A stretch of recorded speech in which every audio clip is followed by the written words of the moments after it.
as Lucy serves as not just a juggernaut, but a protector and a spirit guardian. Friends towards her companions, merciless to her enemies, especially our dark adversary. She will serve as the light and the key to victory.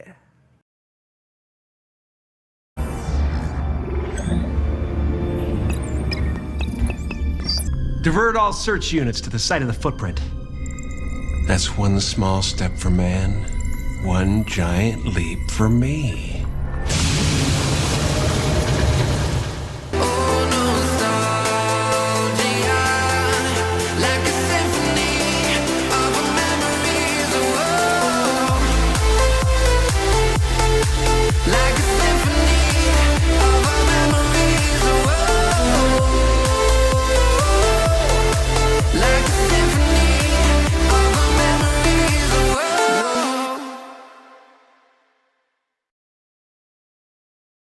Hello there, ladies, gentlemen, NBs, and everyone else.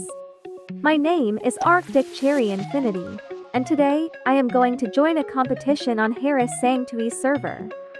If you didn't know, Pristine, aka Harris Sang 2, started a hybrid war to take on her hybrid, Edmontosaurus magnamphibius, or as she nicknamed, Lucy. I never got to join Goji Center's hybrid war, so I'm excited to join this one being held by a friend of mine. But before we talk about my hybrid, we're gonna have to talk about Lucy, Edmontosaurus magnamphibius.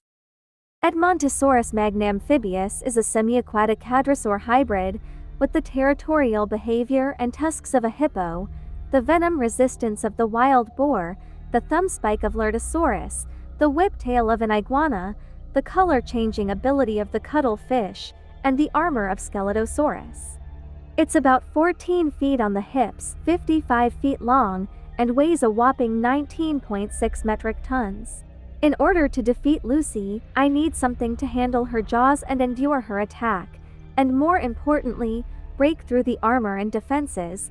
And there's only one thing a herbivore fears more than anything, it's a predator. For what's a knight without a dragon? An angel without a demon? A hero without a villain?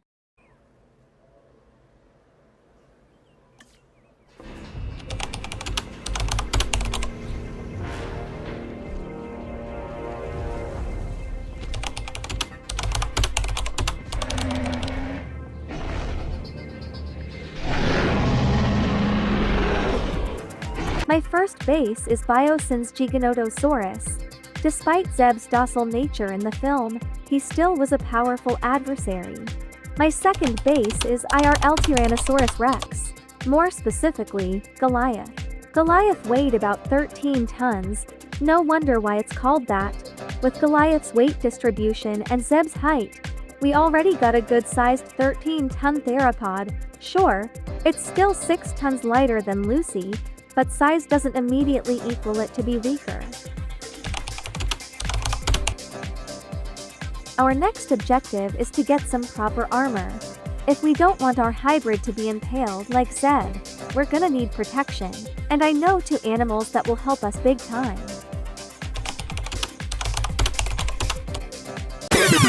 What the fuck? Why are you using scaly-footed gastropod DNA? Wasn't that one of the reasons why Samson died?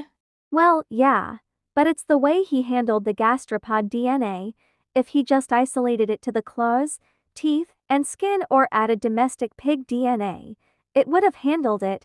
My hybrid is isolating the gastropod to only the skin, teeth, and claws, so it'll be okay. Ooh, fine. You do you, babe. Back to the hybrid. Our next DNA will be the Megalodon. But I'm not after the jaws, I'm after the cartilage. By adding the Megalodon DNA and replacing some parts of the skeleton with cartilage, like the nose, eye sockets, parts of cranium, tail, etc., it will provide shock absorption for the hybrid in case Lucy tries to charge and try to knock it over.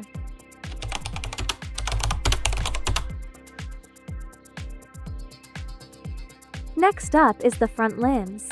For this, we'll take some pages out of Indom 2.0 and add chimpanzee DNA for the arms.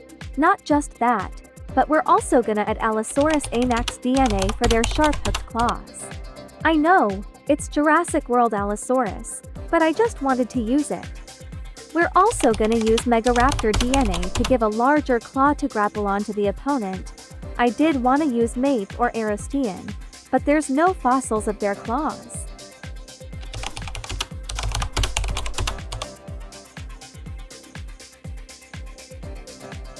Now, to increase the bite and break through the Celodosaurus armor, we return to Tyrannosaurus Rex. This has a super powerful bite force, enough to break through bones. We then add snapping turtle DNA. While we do have to remove the fast speed of the bite, the beak will still help the T-Rex bite force thanks to a point to focus the pressure on, like a hammer and a nail.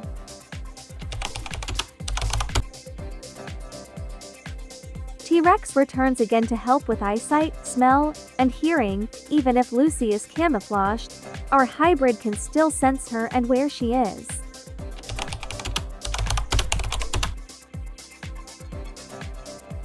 For this one, we must know one weakness of Lucy that can be taken advantage of: her intelligence. When making Lucy, Pristine mistook no hominids allowed for no primates allowed.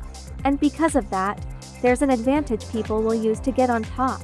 Will I be using the intelligence of primates?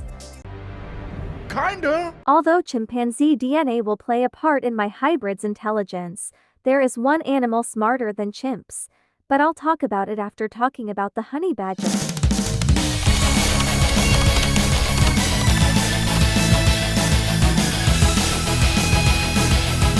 Honey badgers are popular for their black Air Force energy, which, if you don't know, is an unwavering aggression towards everything. This little fella will face off against things many times their size. With its DNA, my hybrid also get angrier after being attacked.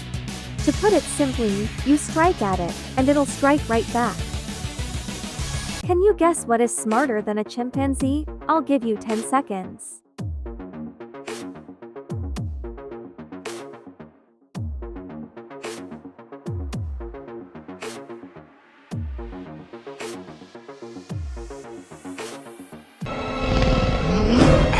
I bet you didn't expect it. Ingen's velociraptors are actually said to be smarter than whales and even chimpanzees. And we see this in the movies by opening doors, a classic one, understanding emotions, setting traps, hunting in coordinated packs, and even harboring revenge. Even when they're alone like Blue, they're still smart and successful. Oh, and T-Rex is there too. I keep mentioning this dinosaur like I was Origins explained. Hey everyone, it's Katrina. I think that's all of the genome. I think it's time to show my hybrid. I now present to you.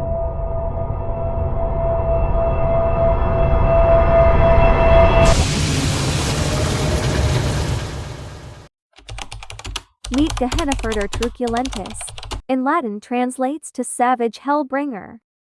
But you may call him by his nickname, Alistair. Alistair, pleasure to be meeting you, sweetheart. Quite a pleasure. Excuse my sudden visit, but I saw your fiasco in a picture show, and I just couldn't resist. What a performance! Why, I haven't been that entertained since the stock market crash of 1929. So many orphans. Yep. I named him after Alistair, the radio demon. He's basically made to counteract the goodness of Lucy.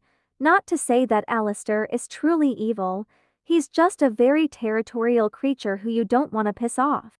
He is about 20 feet tall, 51 feet long, and a mass of 13 to 14 tons. It was really fun making this video, and I hoped you all enjoyed it. I'll see you all later. Keep it frosty. Bye.